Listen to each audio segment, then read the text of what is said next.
YouTube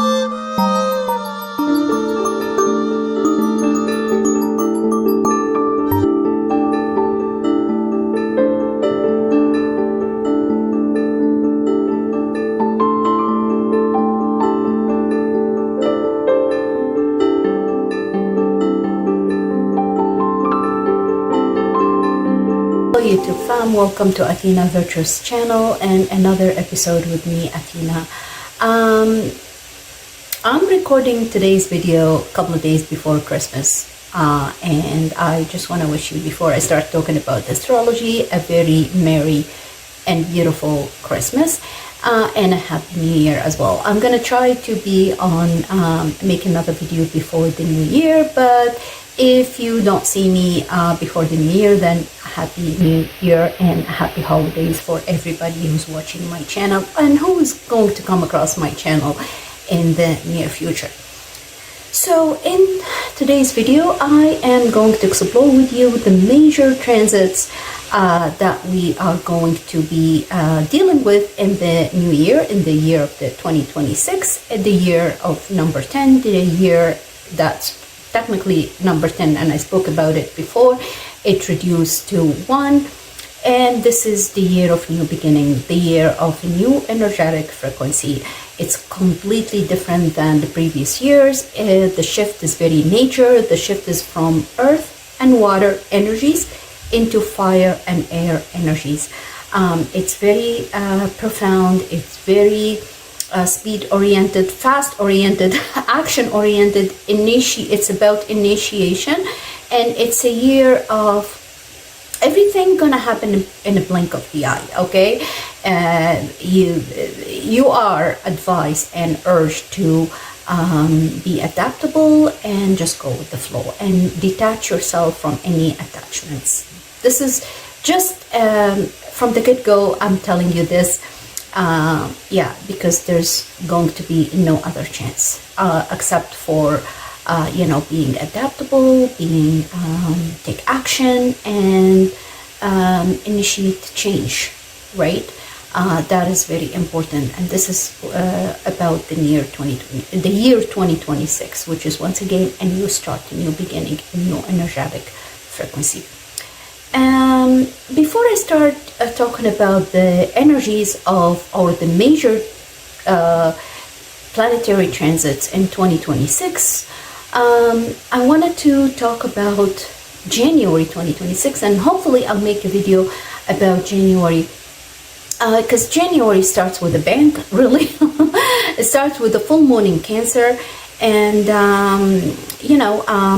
full moon in Cancer on January the 3rd, and new moon in Capricorn on the opposite sign, which is another cardinal sign, which is going to be January 18th. And not only that, but before I talk about the other energies, because majority of the other energy, it's really happening in cardinal signs, because we're going to have Saturn and Neptune conjunct at 0 degree. They're going to meet together in alignment for... This never happened for the past 36 years. It's very rare, planetary transit. It happens every 36 years or so. And yeah, it's going to happen on February the 20th, once again in a cardinal sign, in Aries at 0 degree. It's Aries degree. It's the degree of the initiation of the new start. It's really the degree of the Fool in tarot card. Yeah, so once again, the cardinal signs are very illuminated in the year of 2026, and as we all know, cardinal signs are the initiators, are the leaders. All seasons start with cardinal signs. Like Aries starts the season of the spring equinox, and Cancer starts the summer solstice, and Capricorn is the winter solstice, of course, and Libra starts the fall. So these are the cardinal signs. They are the initiator, they are the leaders, they are action, they are the ones who lead everyone to change, okay?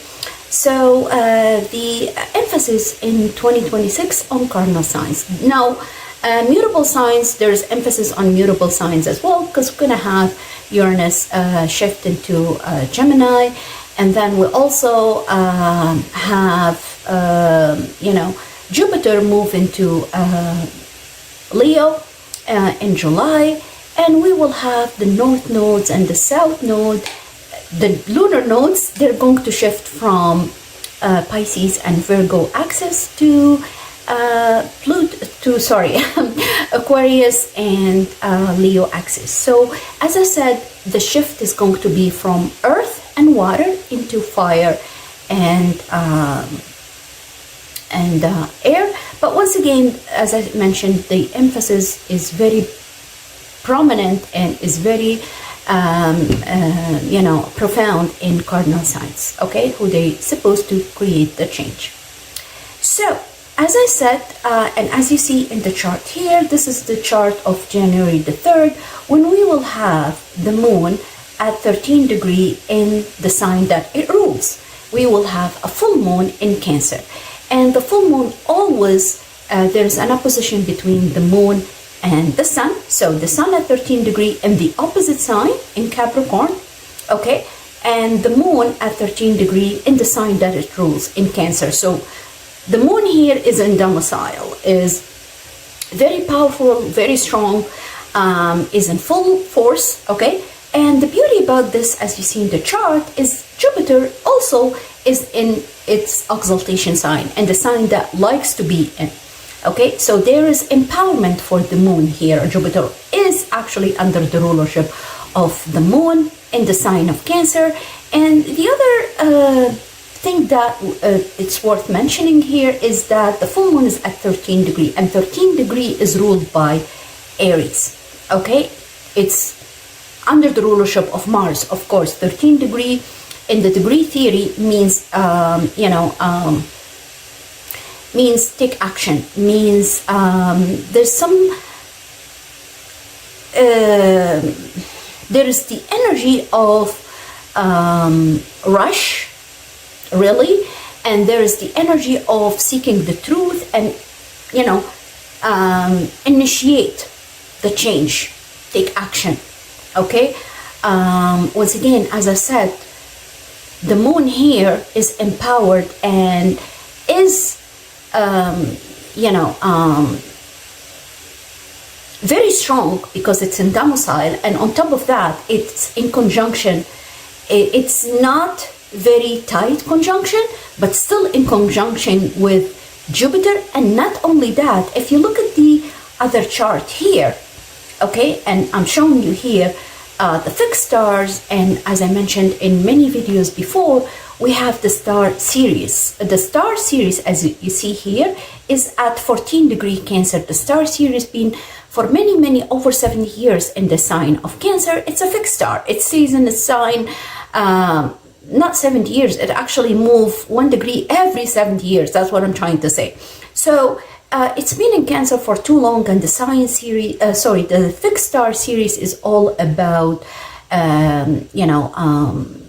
higher realm, is about mysticism, is about other dimension, is about strong intuition and strong spiritual connection. Okay, that's what the sign.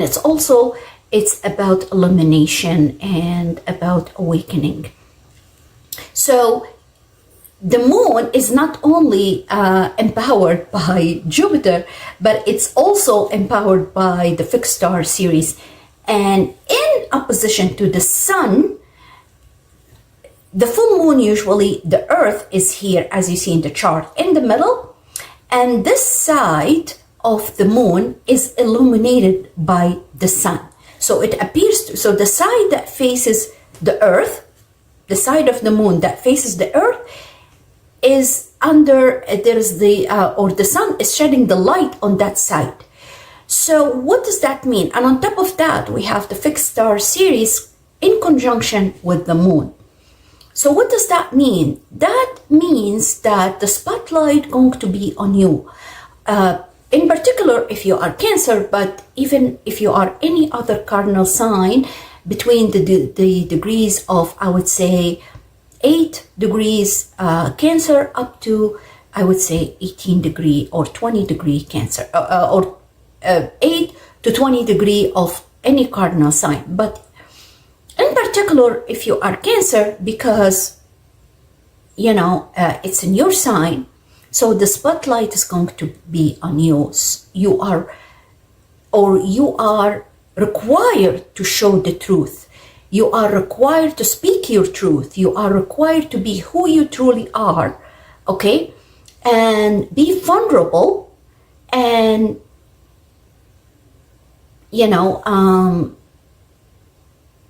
say it the way it is, not to hide anything, And once again, regardless if you are Cancer or not, if you are any cardinal sign, this is going to highlight the placement of the moon in your chart. So, for example, if you are Aries, this is going to highlight your 4th house.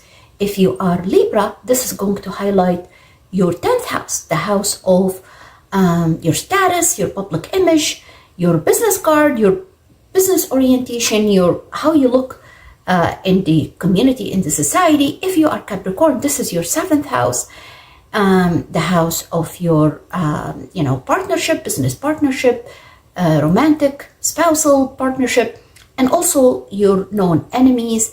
If you are Cancer, that's your identity, who you truly are, okay? So once again, you have to speak the truth. You have to say it the way it is. And quite frankly, you are empowered. Once again, I keep saying that. You are empowered by the presence of Jupiter, which is exalted in the sign of Cancer. Now, the funny part, well, it's not funny. It's kind of challenging, especially if you are Cancer, but any cardinal sign, if you are Aries or Libra, this is obviously forming a square with you, especially once again, if you are between 8 to 18-20 degree of cardinal sign. You have here in Capricorn, Mars, Venus are in opposition with the moon and Jupiter. And once again, squaring also Aries and Libra. So what does that mean? This means that there are going to be challenges in the opposite, or somebody challenging you. Somebody may be trying to make accusation. Somebody, because once again, Capricorn is, for Aries, that's your 10th house. And for all the zodiacal signs, that's the 10th house, okay? That's the house of authority, that's the house of the government, that's the house of, your public image, once again, your status. That's the house of people in status and authority, the presidents, people who are in charge, whether in banks or in the government. That's the house of the government, the 10th house, okay? So, and it's also the house of the legal system, because remember, Capricorn is ruled by Saturn. Now, if I go back to the previous chart, you see here, Jupiter in Cancer, and Cancer is the 4th house. Now, remember, as I mentioned, before I carry on, the 13th degree is ruled by Aries, and it's the degree of initiation. It's also the degree of taking action. It's the degree of, there is aggression there, okay? I'm not gonna lie to you, but 13, it's reduced to 4. So once again, Cancer is the 4th house in the zodiacal wheel. It's the house of the home, of the country, of the people, of the motherhood, of the family, of the roots, okay? So there's emphasis on your roots, there's emphasis on your family, there's emphasis in the house of the family, and there's emphasis on the role of the mother, okay? There is emphasis on the people as well, on the society and on the people, okay? Because that's what the 4th house is all about. Now, once again, Jupiter is there, and Jupiter is forming a beautiful trine, as you see in the chart here, with Saturn, which rules Capricorn. So all these planets, you see here, Mars, Venus, and Mercury. Mercury is at 2 degrees, just entered into Capricorn is not really forming an opposition with the moon, but Mercury forming a square with Neptune, as you see in the chart. This is a square. Okay, Neptune at 29 degree Pisces squares Mercury at 2 degree Capricorn. But what I'm trying to say here, Mars, Venus, and the Sun are all under the rulership of Saturn. And Saturn is forming a beautiful trine with Jupiter in its exaltation sign in Cancer. Okay? And the moon is sitting there. Jupiter is under the rulership of Jupiter is under the rulership of moon. Yeah, that's of the moon. That's what I'm trying to say. So with this trine between Saturn and Jupiter, from my perspective and from the energy I'm getting and the downloads I'm getting, you are supported. Okay, no matter what kind of opposition you're going to be faced with, no matter what kind of accusations, no matter what kind of challenges, no matter of those known enemies because remember, the 10th house, as I said, is also the house of the government, is the house of the legal system, is the house of banks. So there could be somebody is challenging you, is questioning you. Put the light on you, shedding the light on you. You are under the spotlight. Okay, you need to speak. You need to say what you need to say. Okay, now remember, Jupiter in Cancer is all about wisdom. It's all about knowledge. Okay, so these challenges that you're going to be faced with basically, they are challenging your wisdom. They are challenging your knowledge. They are challenging the information that you provide. You might gonna be faced with somebody who's saying, what you're saying is not true, or give me a truth, give me a proof. I need an evidence, okay, of whatever you say. No matter what, you need to speak your truth. You need to say it the way it is. Don't try to sugarcoat it. Don't try to hide anything.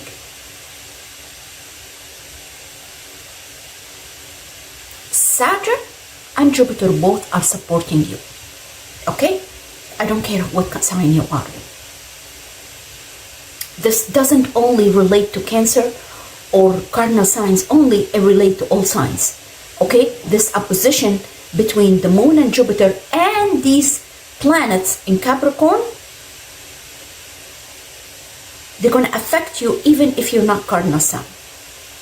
Yeah, it's going to affect cardinal sign number 1. It's going to be trining with water signs. The moon and Jupiter will be trining with Pisces and Scorpio. Okay, and they are going sextiling with earth signs like Virgo and Taurus.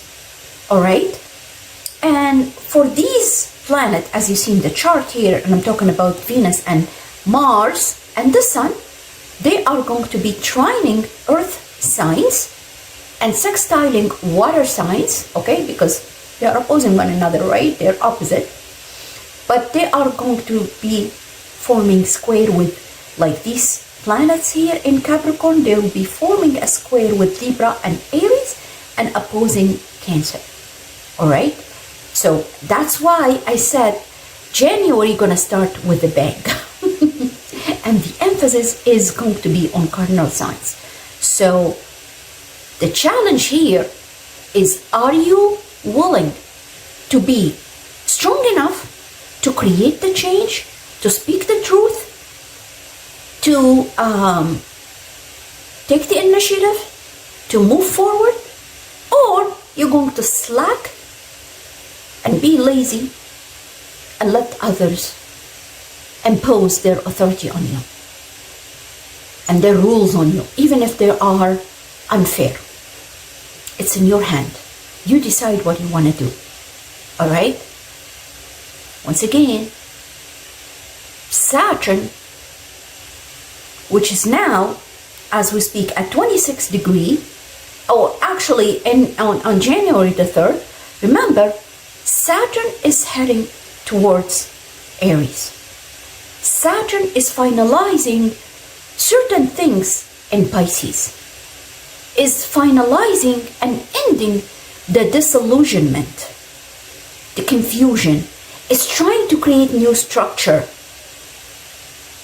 to start a new era, new energy once it enters into the sign of Aries on February the 20th, right?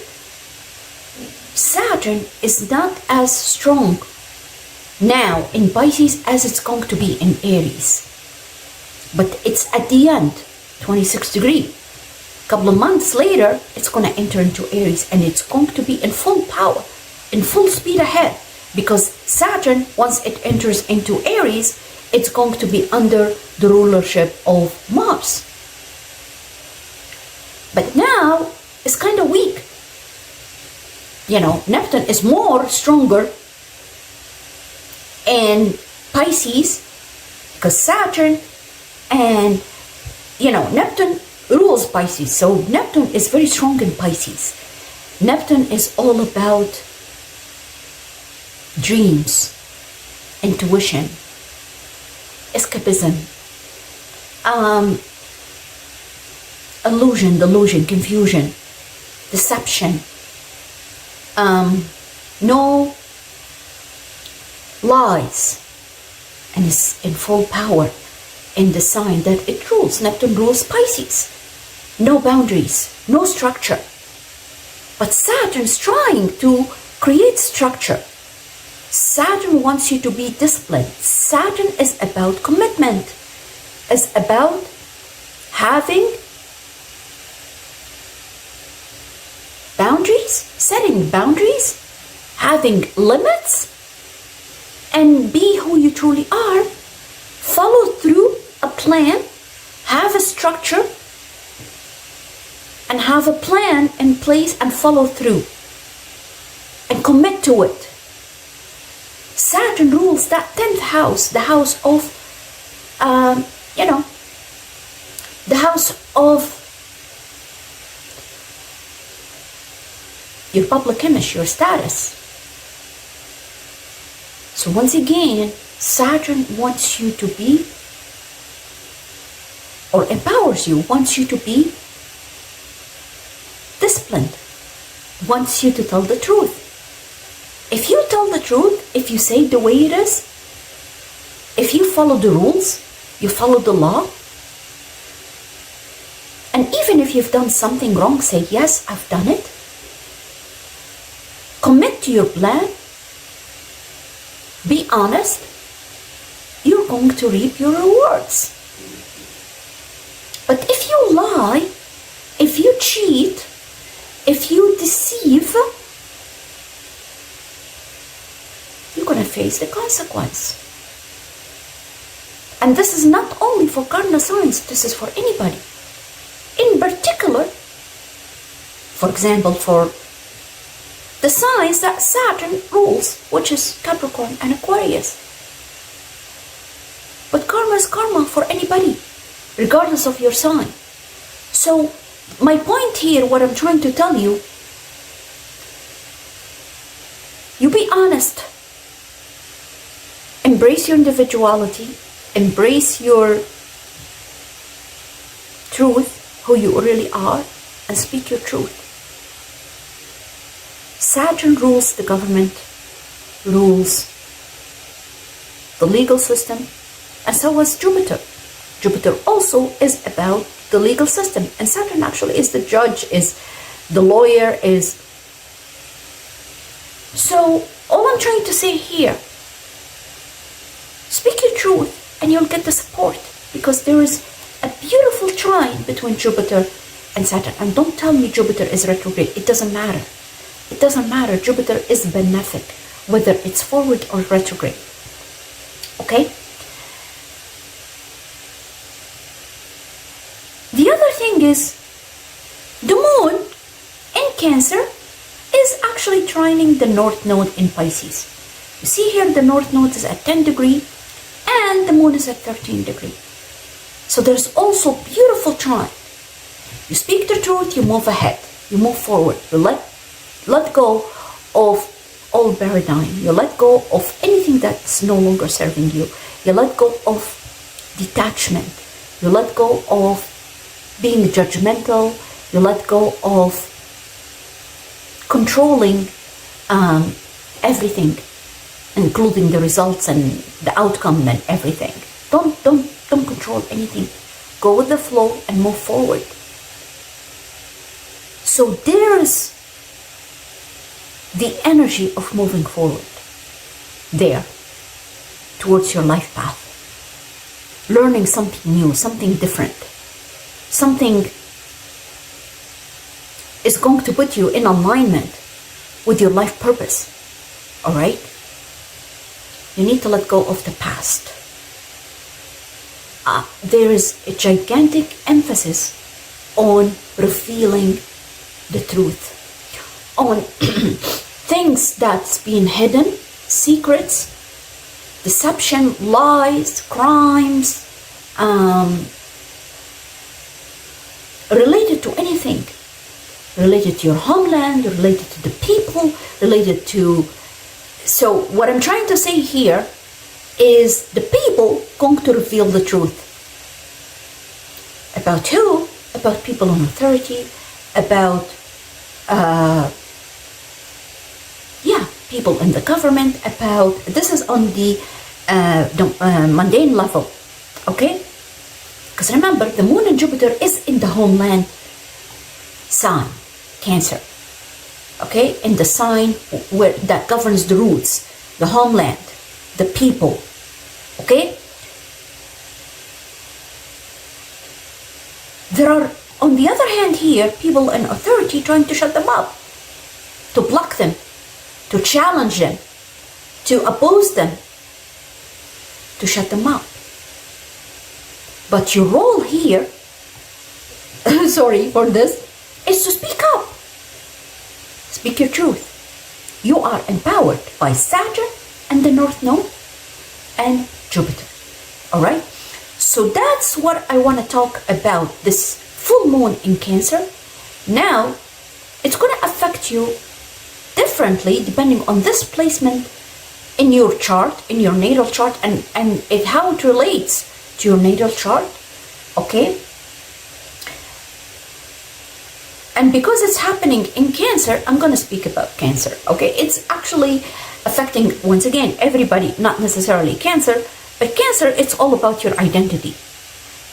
It's about who you truly are, okay? What serves you, what not serving you, serving your life purpose, your higher purpose.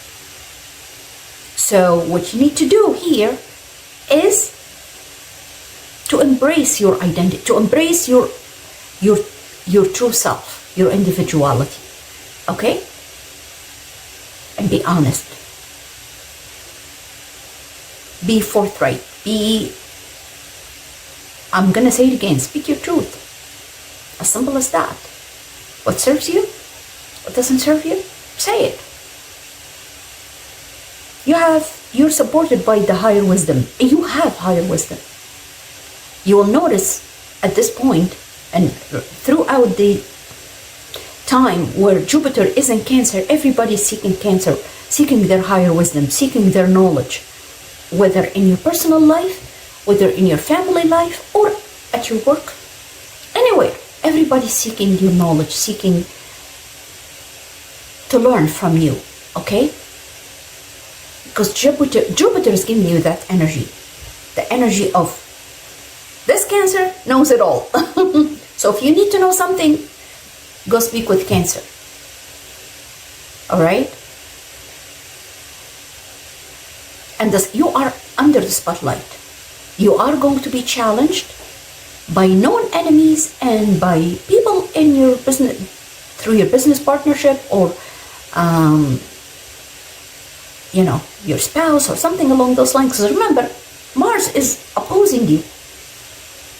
Mars in the opposite sign doesn't necessarily, there is an opposition, there is somebody who's going to show the challenge, but also there's the energy of speed. Remember, this full moon is at 13 degree, and 13 degree is ruled by Mars. Okay? So there's the energy of You need to take action. There is the energy of support, actually, even from Mars. The energy of Mars is in you right now. You need to take action. You need to do something. All right? About whatever the situation you're going through. And because it's in your 7th house, this is for Cancer. Once again, the house of partnership, the house of the legal system, the house of your open enemies. Maybe you need to move on, change jobs, change partnership, or speak your truth to your partners. Okay? This is why I'm saying the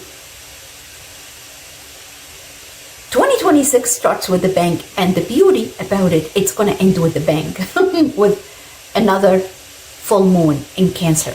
All right, but we're going to speak about it when we get closer in December. But notice, once this full moon subsides, we're going to have new moon in Capricorn, which is the 10th house in the zodiacal wheel, and it's, once again, it's a cardinal sign. Okay. Now, not only that, which is really something going to end for something new that's going to start. All right. Now, on the other, and I'm sorry, it's 30 minutes in, and I'm still talking about the new moon and the full moon.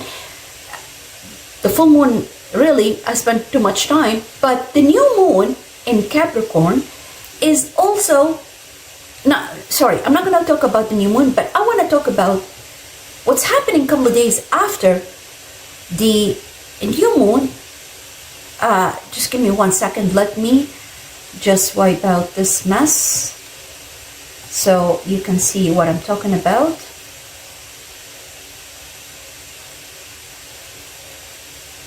And you've probably noticed that. This is the energy on the 3rd of January, but a couple of days later, we're going to see a beautiful conjunction. It's a triple conjunction in the sign of Capricorn. All right, so the new year really starts with major planets and major energy in cardinal signs. All right, who they are, the initiator, the leaders. All right, that's what January starts with. Now, if I switch to this, which is January the 7th, as you see in the chart here, we will have a beautiful conjunction between Mars, Venus, and the Sun in Capricorn. It's the birth of a new relationship. It's a conjunction between the feminine and the masculine. Could be with a new, but the beauty about it, it's new birth. So Mars, Venus, and the Sun are, it's Mars and Venus Kazimi, literally. Okay, a birth of this new energy. This could be very much, for some of you, a new relationship is brewing. It could be a romantic relationship. It could be, for others, a business partnership. All right? Because it's happening in the 10th house in the zodiacal wheel. For Cancer, this is your 7th house. For Aries, this is your 10th house. For Libra, this is your 4th house. And yeah, for Capricorn, this is your 1st house. Okay? So it varies, right? It varies depending on the placement of Capricorn in your chart. Okay, we see this conjunction, triple conjunction between Mars and Venus. This is very prominent. Okay, with the Sun. This is very beautiful energy at 18 degrees, as you see in the chart here. Okay, and 18 degree is a Virgo degree. 13, 14, 15, 16, 17, 18. They are in about exact opposition with Jupiter. But it doesn't matter. Even if it's an opposition, I see a gigantic support here, empowerment. Now the moon moved, this is the energy on January the 7th. And you see here, the moon is in Virgo, also at 18 degrees. And these two signs are 18 degrees. So they are forming a trine. The moon is forming a trine with the sun, with Mars and Venus in Capricorn.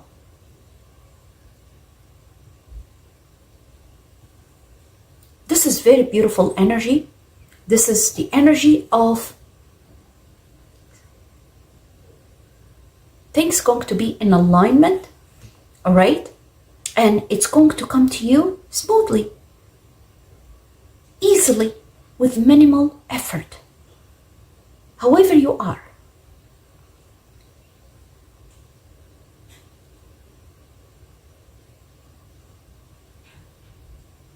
Once again, the emphasis is on cardinal signs.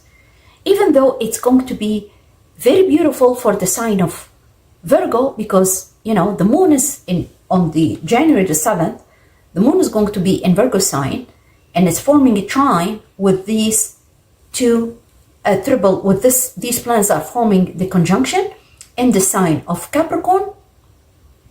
And Jupiter also sextiling with the moon in Virgo, Jupiter in Cancer, sextiling with the moon. So there is a beautiful, beautiful alignment here. There is a beautiful something that's brewing, and it's going to open new doors for you. And this is, I would say, this is happening in January, okay? You need to be prepared for it. Don't think, I've said that before and I'm going to say it again. Things, you don't wait for the exact conjunction or opposition or square when it happens, unless it involves Uranus, okay? Even if it involves Uranus, because it's just because when it involves Uranus, there's the energy of disruption, there's the energy of something sudden, it's going to happen, unpredictable. But for other planets, you're going to feel the energy at least a week to 10 days prior to this is happening, okay? You feel the energy of the renewal, the energy of something beautiful is brewing. You feel it, you sense it. Your spirit guides are informing you, are telling you, you've probably seen it even in your dreams, okay? Yeah, there's something brewing, very beautiful is happening in January, so be prepared. It's to initiate something new and let go of old. You enter a new year with a newness, and you're leaving the current year, 2025, the year of number 9, ending. I've said that in a previous video. 2025 adds up to number 9, and it's the year of ending. The year 2026 is the year of initiation, starting new, something new, new energetic frequency. Okay, enough of that. Let me move in to the other energies that we're going to see in 2026. And at the end of the video, guys, I'm going to pull some cards on this energy. I'm not going to dwell too much into the signs. I'm going to give you an idea about these major planetary transits that's going to happen in 2026 and the signs that's going to be mostly impacted or affected either positively or negatively or a negative way by these planetary transits.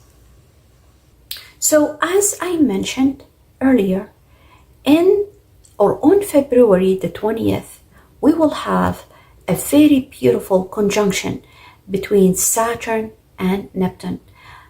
On February 20th, they're going to be in alignment at 0 degrees. This didn't happen for about 36 years, and it's happening now. This is very rare phenomena, and it's very beautiful phenomena. It's initiation of a new era.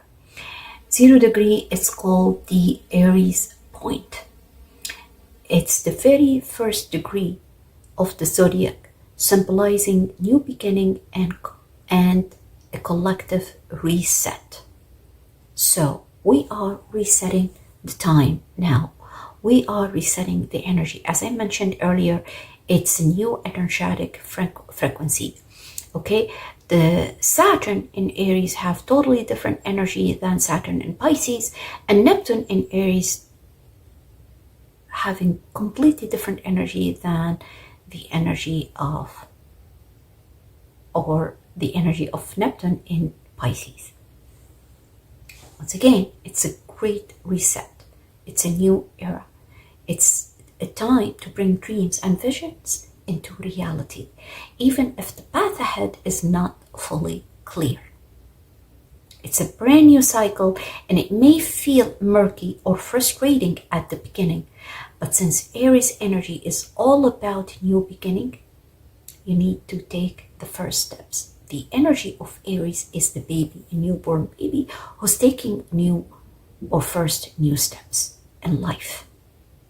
And this is the energy that we all, as a collective, going to experience.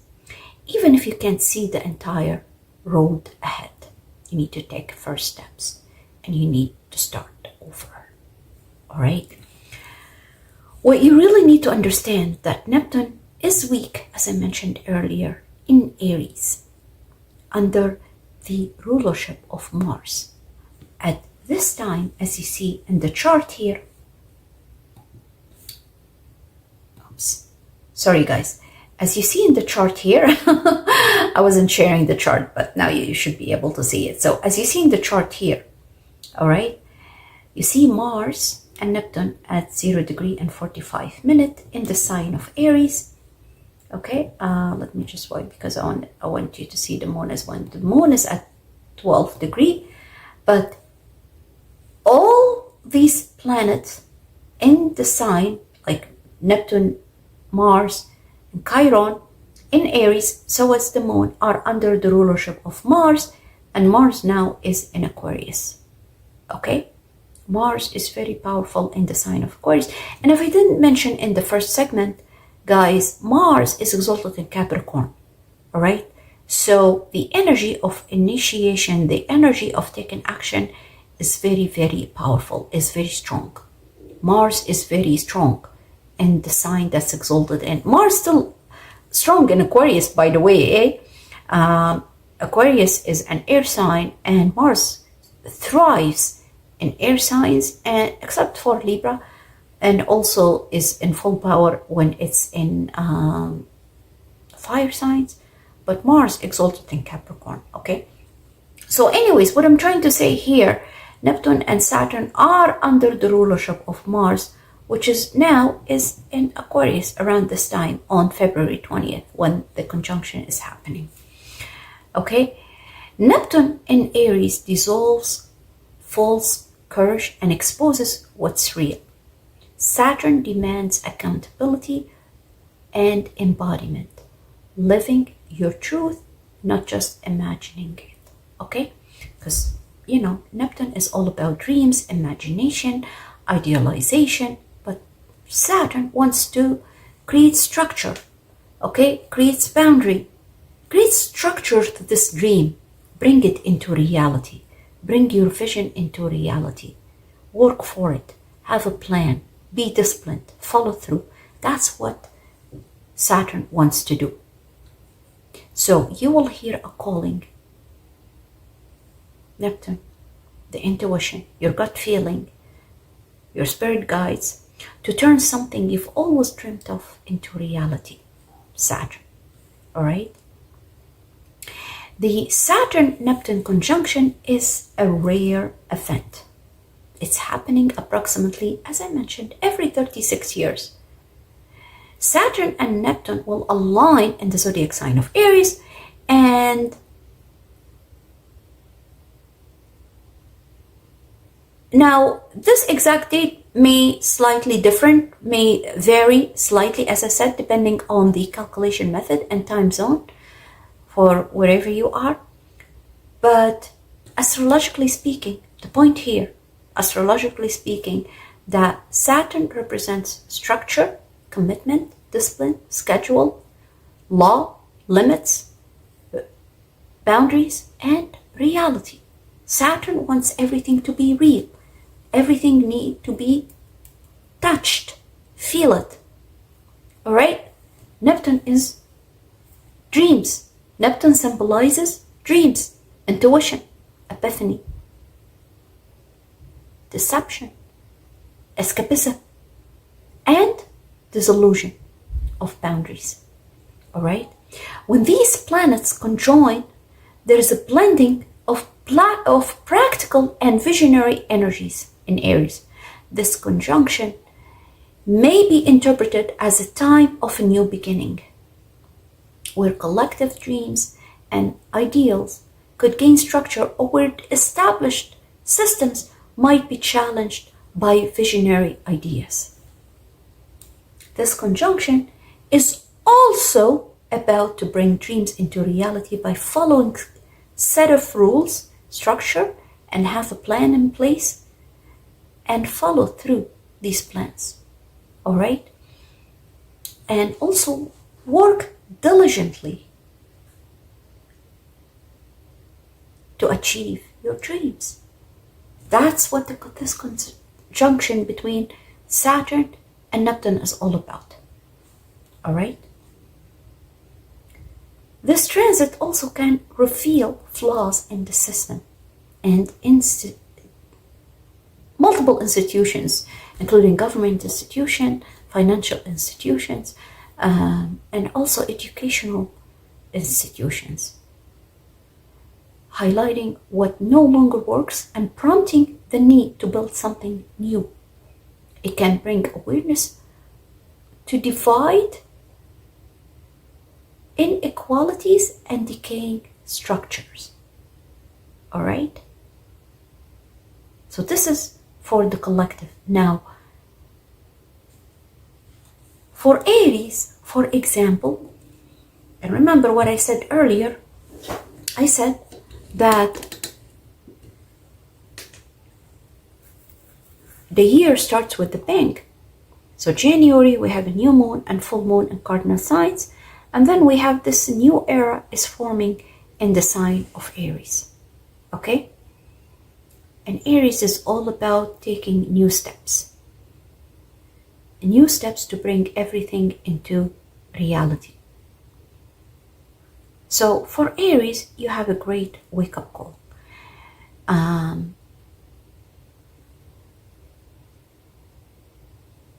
Now, because it is at 0 degree, I'm pretty sure lots of Aries felt the energy a while ago. At least for the, I would say 8-9 months ago. Since Neptune and Saturn are at late degrees Pisces, they're obviously going to be affecting early degrees of Aries. So you feel the energy of the conjunction, the energy of the ending and starting something new, the energy of waking up from a long-lived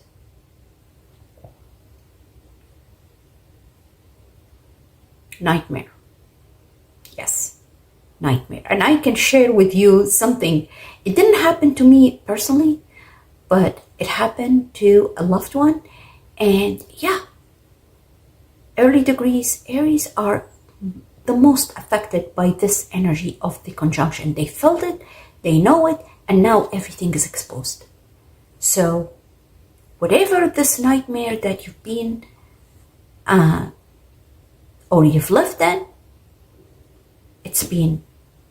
you've been waking up now and you've seen the truth for what it is. All right. Because remember, Neptune symbolized deception. Neptune symbolized illusion, delusion, confusion, a dream. A dream, not reality, a dream. It's like a dream made of sand or a castle that's made of sand. all right? But it's not any dream, it's a nightmare. It's literally a nightmare. It's, you've been deceived, you've been stabbed. You trusted somebody and you thought that this person is, or this dream, whatever you've dreamt of, maybe you've dreamt of creating a family, maybe you've dreamt of living this partnership. Maybe you trusted this person and you thought, okay, this is the partner I've been dreaming of all my life. This is the family that I want to create. And then all of a sudden, somebody pour a cold, icy water on your face. Hey, wake up. That's a nightmare. This is not true. Wake up. Yes. And you find out that this castle that you brought, you built in your dreams is falling off, is crumbling.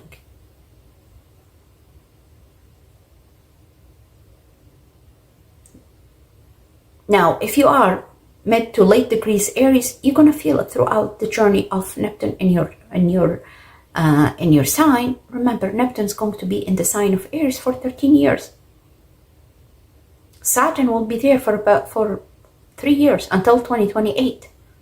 Okay, and throughout these 3 years that Saturn's sitting there is going to be forming a alignment with even though Saturn is faster than Neptune, but throughout these years that Saturn is sitting there, Saturn is disciplining you, okay, is making you, or is forcing you to structure something new, to build something new, is waking you up. Now be careful when Neptune is in the sign of Aries, all right? And I'm going to talk about it shortly. But the point here is the presence of Neptune and Saturn in the sign of Aries. It's all about your identity, who you truly are, okay? About your individuality.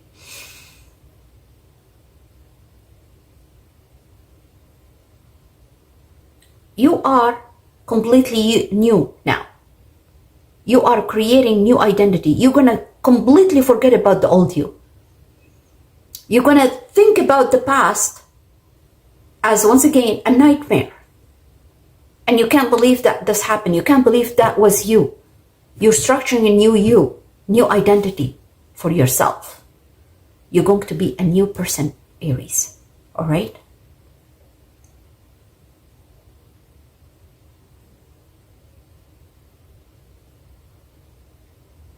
Now you're dealing with the aftermath. Now, let me tell you, Saturn, and ask Pisces if you don't believe me. And I'm sorry, I'm talking about only Aries, but this is because affecting Aries, number one, it's going to be affecting all cardinal signs. That's why I said, the new year, the emphasis is going to be on cardinal signs.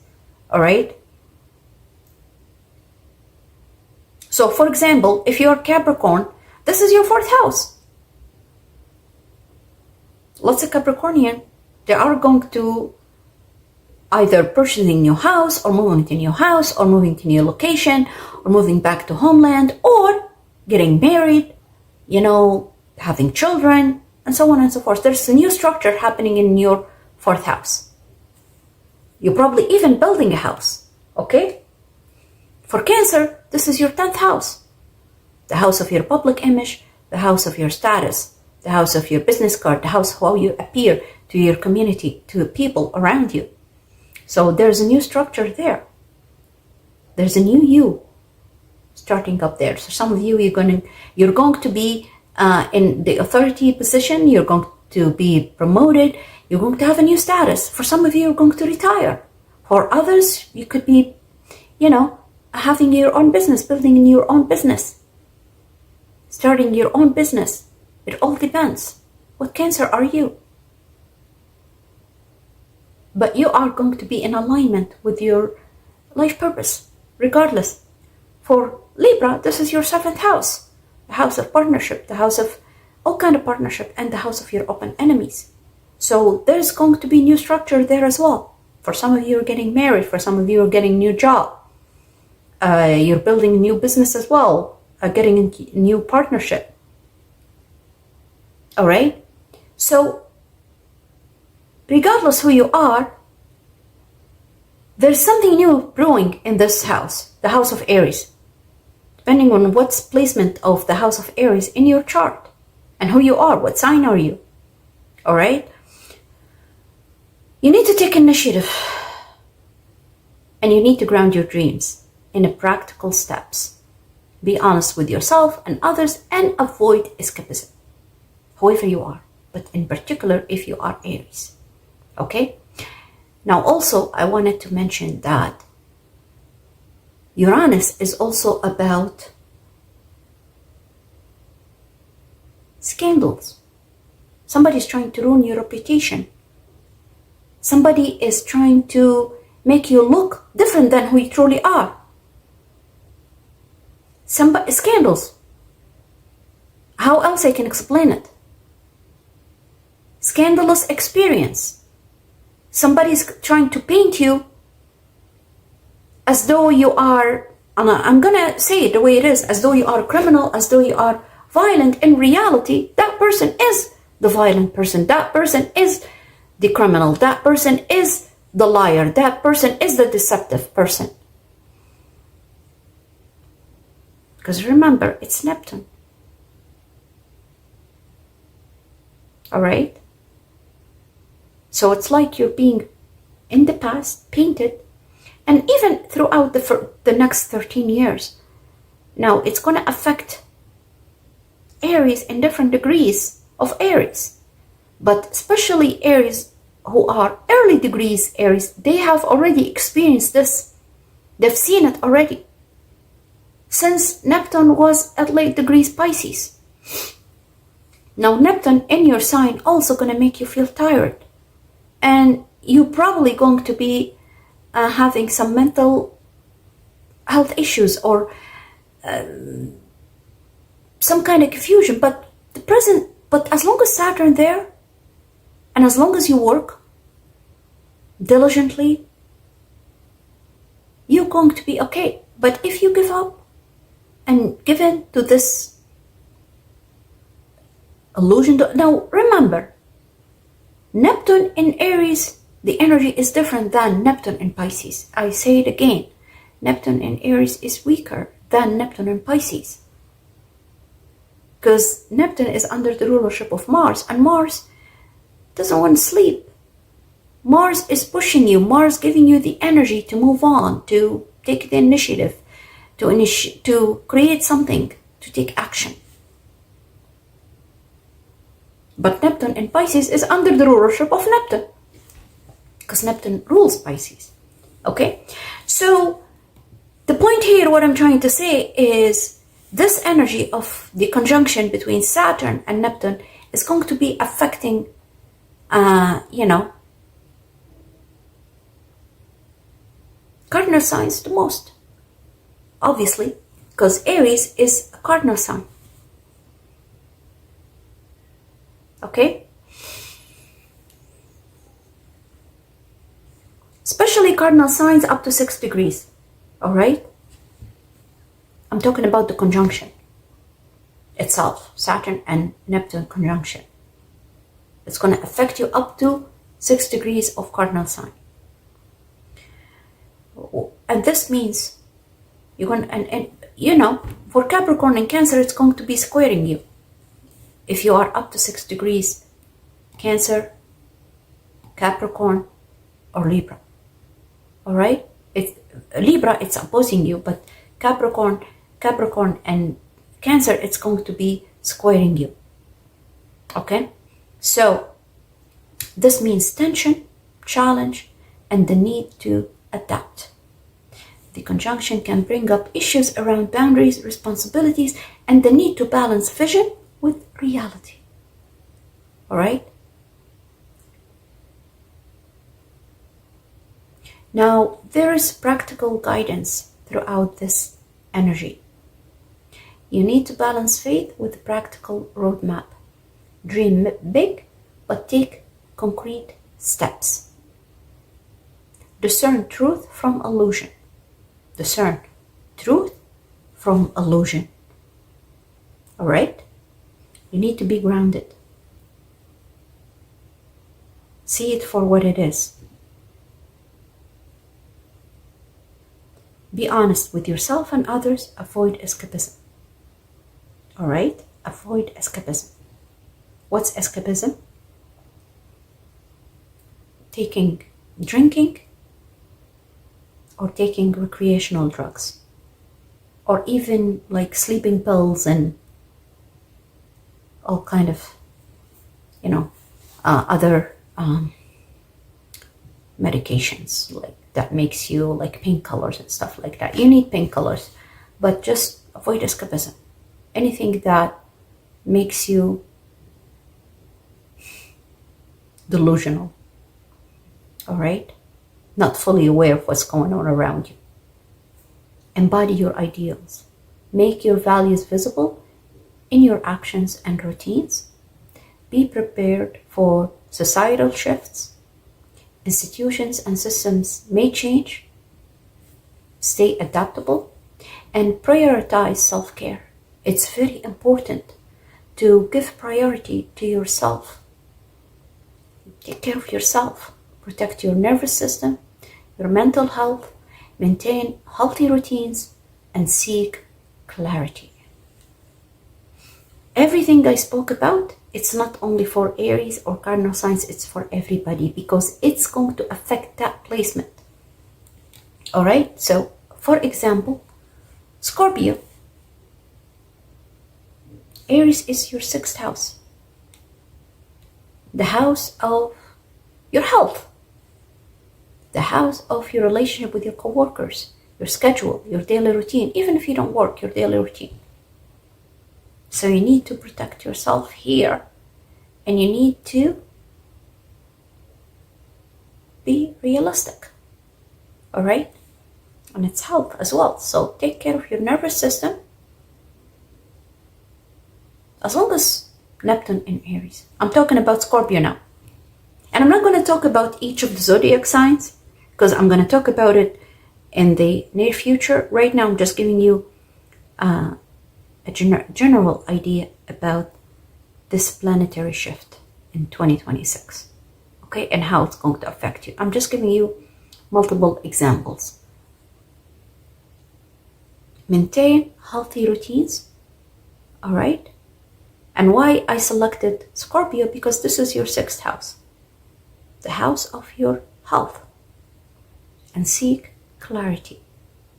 Stay away from escapism, all right?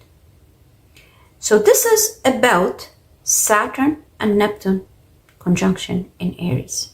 This is going to happen on February the 20th from the get-go. Let's move on to another planetary shift. The other planetary shift, major planetary shift, that's going to last at least 7 years. It's going to happen as you see in the chart here. And sorry, I didn't turn on the camera, the screen, but you can see it here. Is actually going to happen on April 26th, and that is when the planet Uranus is going to enter into Gemini, as you see in the chart here. And this is, once again, it's going to happen on April 26th. You know, Uranus is the rulership of, or the ruler of Aquarius, all right? And it's going to move into an air sign, Gemini. So there is, and Uranus is the higher octave of Mercury, the ruler of, Gemini is Mercury. So Uranus moving into Gemini is all about unpredictable change related to what Gemini rules. So what you need to understand during this shift is to embrace change and be flexible. Okay? Uranus in Gemini is all about disruption. All right? Uranus in Gemini is very strong because it's the higher octave of the ruler of Gemini, which is Mercury. So it's all about disruption. Uranus in Gemini is all about innovation and sudden shifts, especially in, once again, the elements that Gemini rules, which is communication, technology, and social structure. Expect routines to be upended and new opportunities to arise. The more adaptable you are, the more you will thrive. All right? You need to focus on new ideas. You need to focus on ways of doing things, new ways of doing things. Be open. Have open mindset. Okay? Be adaptable. Be flexible. Be ready to pivot quickly when circumstances change. Practice mental flexibility and curiosity. And that's what Gemini rules. Gemini is curious. Gemini wants to explore new ideas, wants to try something new, and to try. Even that Gemini doesn't finish, doesn't matter. Gemini is open and is curious. Is open to new experience. Upgrade your communication skills. Not only your communication verbal skills, but also the use of telecom, the use of your communication resources and tools. You have to upgrade it. Get a new laptop, get a new gadget, get a new iPad or new tablet, new phone. All these things need to be upgraded. Be open to learn something new and upgrade your communication also. Gemini rules language, media, connection, and Uranus will electrify these areas, bringing breakthroughs in how we share information and interact with others. The use of AI and advances in AI, social media and digital platforms will accelerate exponentially. All right? So you need to learn new communication tools and use new communication platforms. Learn new software, how to use a new application, stuff like that, new platforms. Engage in meaningful conversations and networking. Question assumptions and seek multiple perspectives. Don't be closed-minded, narrow-minded. Be open to new ideas, open to the use of new tools and new platforms. Innovate and experiment. This is a period for creative breakthroughs and experimentation. Uranus and Gemini rewards those who try new approach, whether in work, learning, or personal projects. All right? You need to focus on experimenting with the new technologies and learning new methods and new tools and adapt new ways of doing things. Pursue creative projects and unconventional solutions.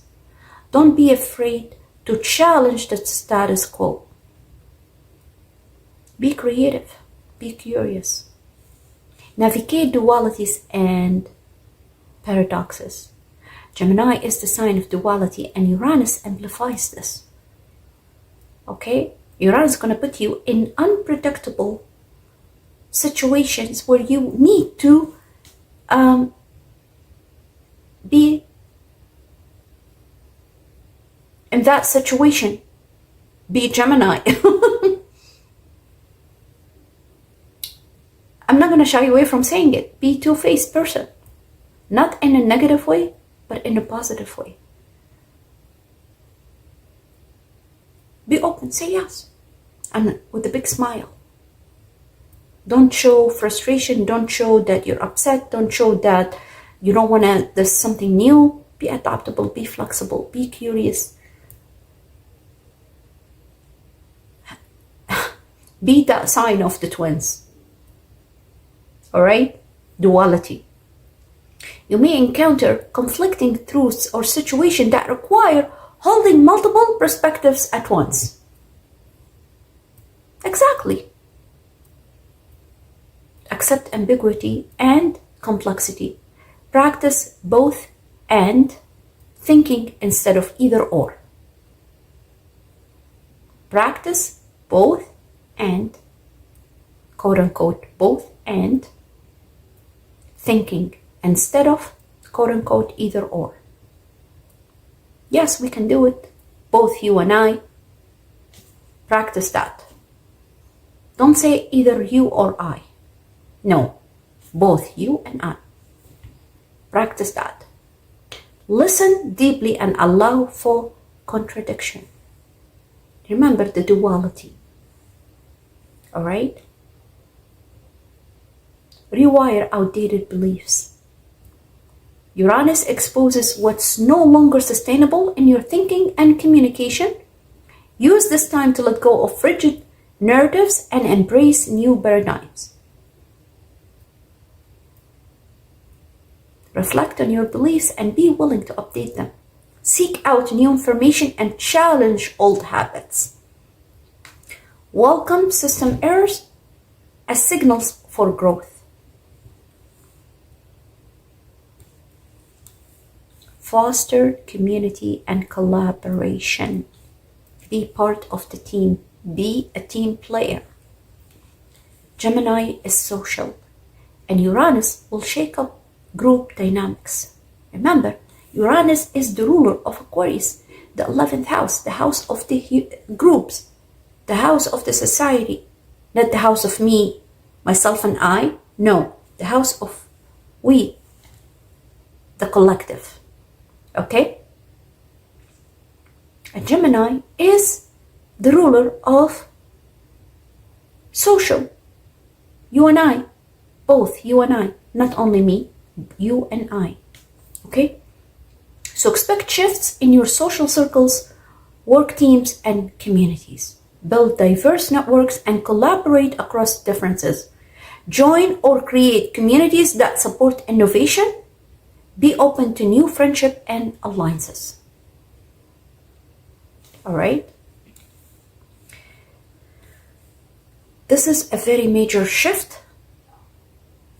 Uranus in Gemini will be there until from 2026 until 2033.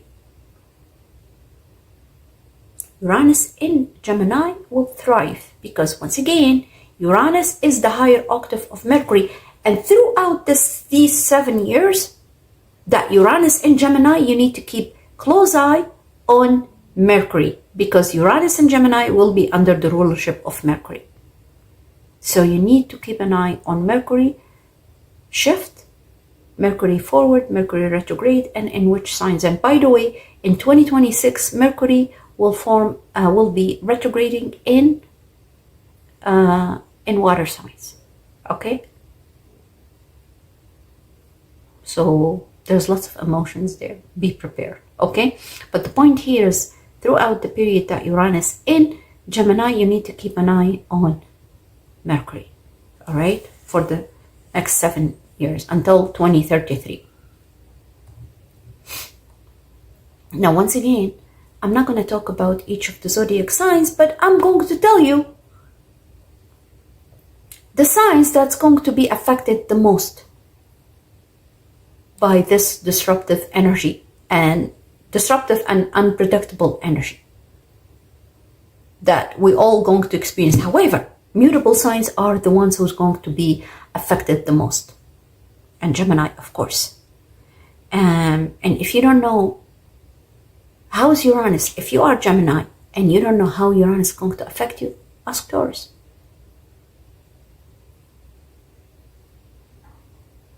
If you are Gemini, it's going to affect your body, yourself, your identity. It's Uranus. And I'm not going to lie to you. For some of you, you're going to change your identity completely. For some, you're going to even change your gender. Transition. You're going to be transgender. I'm not going to say everybody. I didn't say that. But for some of you, yes.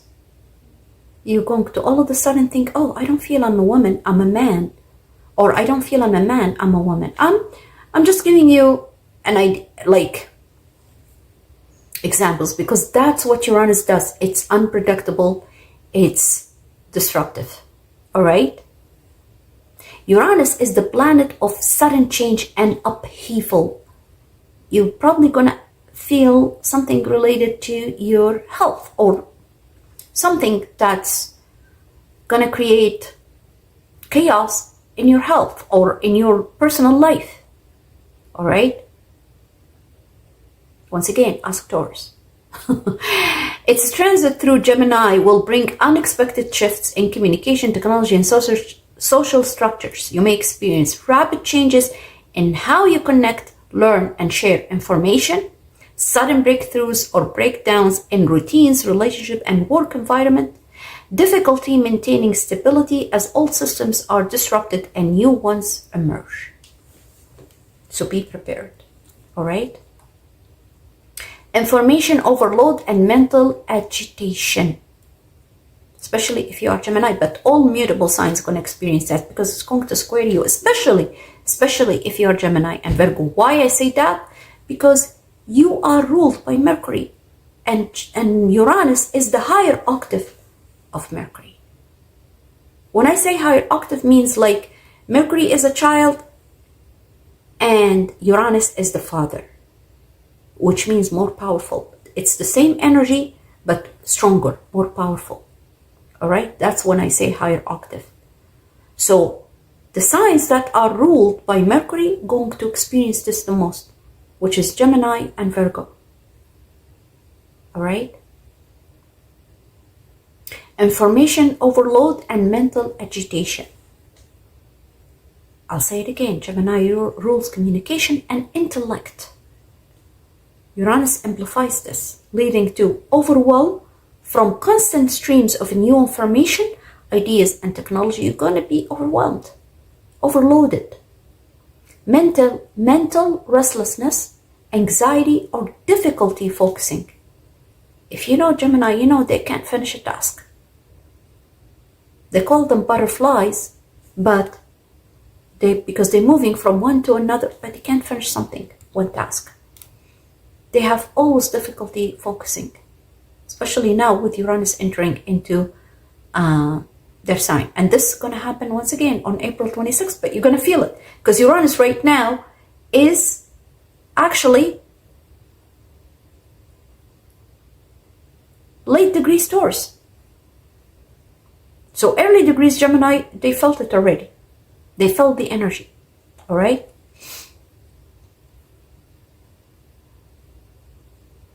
Challenges in discerning truth from misinformation or conflicting perspective, conflicting opinions and divisive debates, especially around technology, media, and education. Difficulty finding common ground or consensus. Resistance to change. While Uranus rewards adaptability, it can be challenging to let go of old habits, beliefs, or systems. Struggles with embracing new technologies or ways of thinking, fear of losing control or security as familiar structure dissolve. Tension between the desire for innovation and comfort of tradition.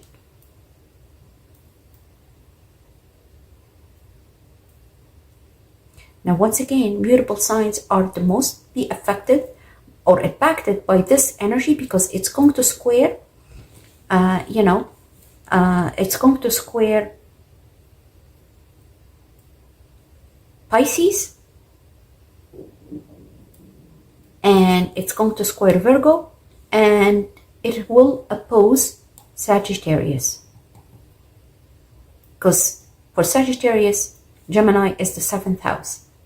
So there could be sudden change, unpredictable, disruptive change in your house of your partnership.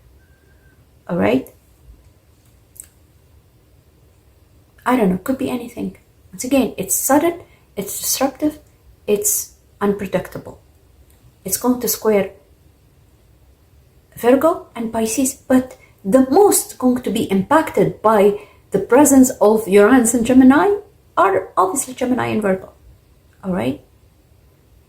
Now also, it's going to be beautifully trine with air signs.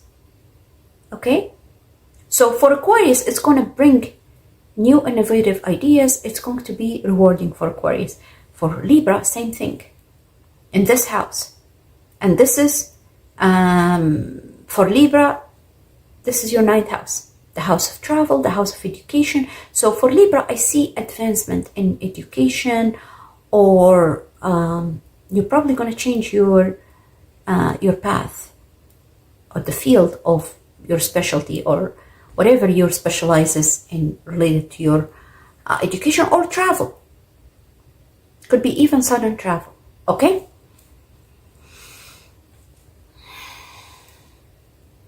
Now for fire signs, it's going to sextile with you. Like for example, Aries, it's going to be beautifully sextiling with you. It's not going to be as disruptive as it was in Taurus. It's going to be sextiling with you. So there are going to be opportunities coming your way through social media, through networking, through communication. Okay? But you need to grab those opportunities. And especially if you are early degrees Aries, because remember, Aries, you're going to thrive in March and April. I'll tell you that. All right? Yeah. And also when Jupiter moves into Leo. Now, in this episode, I'm going to give you a brief description or predictions about Jupiter and Leo, but I'm going to leave it to another, because it's going to happen in the other half of the year of 2026. So yeah, it's going to happen in July. So I'll leave it then. We have plenty of time. I'm going to focus on what's going to happen on the first half of 2026. Okay. So let me just go back quickly. Fire signs, this energy going to sextile with you. Okay. So Aries, Leo, it's going to be sextiling with you. Sagittarius, it's going to be opposing you.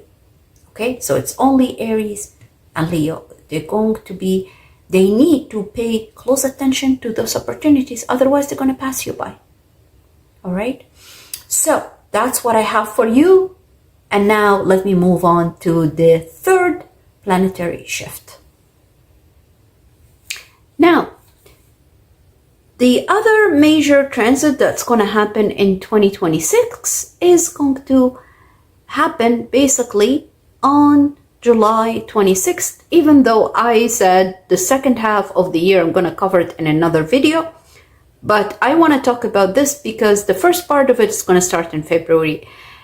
And this is the North Node and the South Node is going to shift from the axis of Pisces and Virgo into Pluto and Aquarius and Leo, not Pluto. I'm saying Pluto, and I'm sorry guys, I'm a little tired. It's about 9:30 p.m. my time. I get up really early and it's kind of late for me trying to give you astrological predictions. But yeah, so I'm talking about the shift from the lunar nodes. They're going to shift from the axis of Pisces and Virgo into Aquarius, as you see in the chart here, and Leo. Okay, and this is the chart of July 26. You see here the North Node is in retrograde, entering into Aquarius. This is the North Node entering into Aquarius from Pisces, moving into Aquarius at 29 degrees and 59 minutes in Aquarius. And the South Node is entering into Leo, is moving from Virgo into Leo. All right. And I personally, guys, look forward to this transition or this shift, because as a Cancer Sun and Rising, I was born natally with my North Node in Aquarius. And I am going to make a whole complete video about the North Node and South Node. All right? Because this is very important. This is your life purpose. This is your life path. And when it aligns, the transit North Node aligns with your natal North Node, this is very major. This is very important. You need to keep an eye on this. You are in alignment with your life path. You are in alignment with your life purpose. You are heading towards your life. You are going forward in a fast forward movement in your life path. All right? When your natal North Node aligns with the transit North Node. And that's why I told you I look forward to this transit, which is going to happen in July 26th. However, and why I'm covering this now, because it starts off in February with the solar new moon or new moon solar eclipse in Aquarius. Because remember, the lunar nodes, before they shift or they move from one axis to another or one polarity to another, it starts off with eclipses. So the eclipse season in 2026, it's going to start with a new moon solar eclipse in Aquarius on February the 17th. And in March, we will have a lunar eclipse in Virgo. All right? In July 26th, that's when the true lunar nodes going to shift into Aquarius and Leo. The North Node represents our collective destiny, growth, and the direction we're meant to move toward. Aquarius is the sign of the community, innovation, humanitarianism, and forward-thinking ideals. Okay? Remember, in April, the ruler of Aquarius, which is Uranus, as you see here, Uranus will be at 4 degrees Gemini already. All right? This is very major, guys. This is very potent. This is also a call to let go of judgmental mindset and accept others for who they truly are. Work with others, be part of a team, be supportive and cooperative.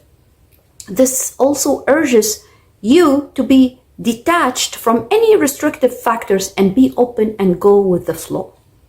All right? This shift marks the end of the Pisces Virgo cycle, water and earth. Remember, Pisces and Virgo, water and earth, into air, Aquarius, and fire, Leo. So you see now, this is not only it, okay? Because remember, there was a shift from Pisces water into fire when Saturn and Neptune move into Aries. There is a shift from water, Cancer, when Jupiter, as you see in the chart here, on July 26, Jupiter enters into fire, Leo. Okay? And we already have Pluto in Aquarius air for the next 20 years, until 2044. Completely, totally different energetic frequency. All right? The themes, or the major themes during the North Node in Aquarius, community and collaboration. The focus moves from individual achievement, Leo, being dramatic, being, I'm the one who achieved everything, I'm the king, okay? Because the South Node going to be in Leo. And Leo is all about me. I am the one who achieved, I'm the king. I'm the one who's done everything. So the shift's going to be from me, the South Node, to the community, we, the North Node, to group efforts and collective evolution. Look at me becomes look at us, what we've achieved as a collective. The South Node in Leo, look at me. The North Node in Aquarius, look at us, what we've achieved. The group, the society, the community, the team, the collective. All right? Innovation and progress. Embrace new ideas, technology, and unconventional solutions. Think outside the box and challenge outdated traditions. Letting go of a drama, because that's what Leo is, very dramatic. All fire signs are very dramatic. They are controlled by their emotions. Okay? Letting go of drama. Release excessive need for attention. All fire signs the same. They're attention grabbers. Drama or possessiveness in relationships and creative projects. Satisfaction comes from contributing to something larger than yourself. And focus on personal growth. This is a time for self-discovery, connecting with like-minded people, like-minded individuals, because remember, Aquarius is the group, the society. You need to focus on connection with like-minded individuals and understanding how your actions contribute to the greater whole. And these are the major shifts and planetary transits in the first half of 2026. Now, I didn't cover Jupiter because I wanted to dedicate another video for Jupiter moving from Cancer, water sign, into Aries, Leo, fire sign. I also want to dedicate one more video on the lunar nodes. This is just something quickie, okay? Because this is very major, especially if you were natally born with your North Node in Aquarius and the South Node in Leo. Now, even if you were born with the North Node in Leo, you still need to watch this. And you need to understand how is this going to affect you, all right? It's just like when we've had that North Node and South Node in Pisces, North Node in Pisces and the South Node in Virgo. I'm going to touch base on that one as well, okay? And explain to you how is this affecting you. And if you did not follow the calling to move forward and to let go of being judgmental, critical for Virgo, and being overly critical to others and very attached to old, outdated, past life karma and stuff like that, how is that going to sabotage your growth, sabotage your movement? I'm going to touch base on that as well in another video. But for now, that's what I have for you. And actually, I promised that I'm going to pull some cards. So let me grab some cards and pull some cards for you, okay? So I'm not going to do tarot reading in this video, but I'm just going to pull some oracle cards from the Quantum Oracle deck, okay, for the energy of, I would say, the full moon in Cancer. I'm still going to do another video.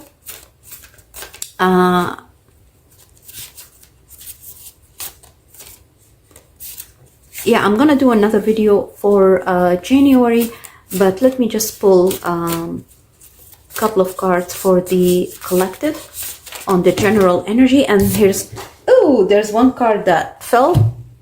I love it, guys, and it's letting go. And I was just talking about letting go of old paradigm and focus on newness. I was talking about the new moon or the lunar nodes moving from Pisces and Virgo into Aquarius and Leo. And you got letting go. Letting go. So let me read from the booklet about this letting go. It's card number 3, and it's about energy. So change, gigantic change. Okay, and this fell on the ground, on the floor, upright. Okay, a woman releases powerful dogs that have been dragging her along. The dogs have been pulling her in different directions and holding her back from the inviting options that she's longed to experience. In order to enter these enticing adventures, she is choosing to free herself from those old impediments. And you have the power to free yourself as well. Look at the depiction again. There is something in your life that you are ready to let go of. It could be an old job, a location, or even a relationship that doesn't suit you anymore. And whether or not there is an external situation you need to release, there's likely to be an internal pattern that must be shed in order to achieve the happiness and the outcomes you desire. Look within. Are you plagued by critical or worrisome thought, pattern, and unhealthy or even addictive behavior? If so, you need to know that you are engaged in some major self-sabotaging energy. But this is a vibration you can change. Remember, it's number 3. And number 3 is change.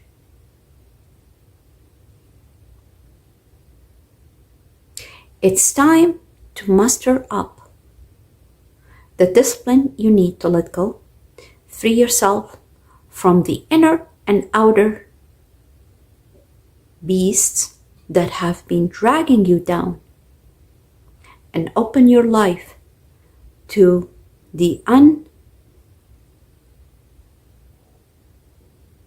unencumbered destiny that you deserve.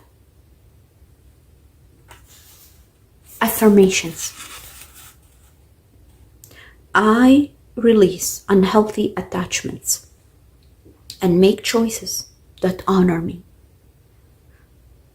I move forward or toward my own objectives with joy and trust. All right, I'm gonna pull one more card. I love that. I love that. Moving forward. This is very beautiful, guys. Very beautiful. This is literally in alignment with these shifts, these planetary shifts, especially the lunar node and the north node. Not only that, but also the shift of Saturn and Neptune into Aries. But not only that, also the full moon in Cancer. Letting go. Letting go of what no longer serving you, of what drags you down, of what hinder you, sabotaging you. Is it fear? Is it inner anxiety? Is it worrisome? You know. And you got family.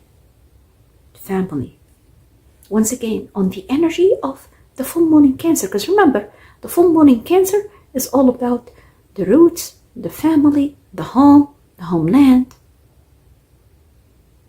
the people, the mother, the motherhood. You got family. And family is people. And it's card number 2.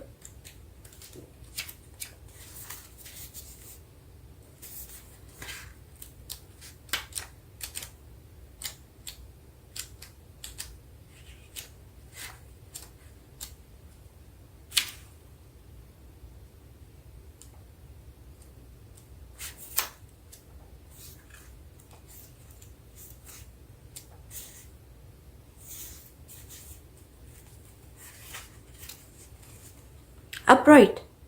The card shows a baby and a bassinet, and children playing and having fun. The joy of childhood presence will be increasing in your life.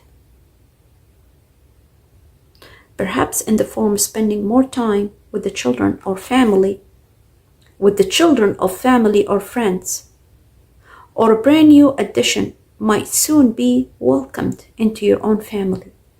This card could also predict a new partner who brings a child with them, so that two new relationships enter into your life at once.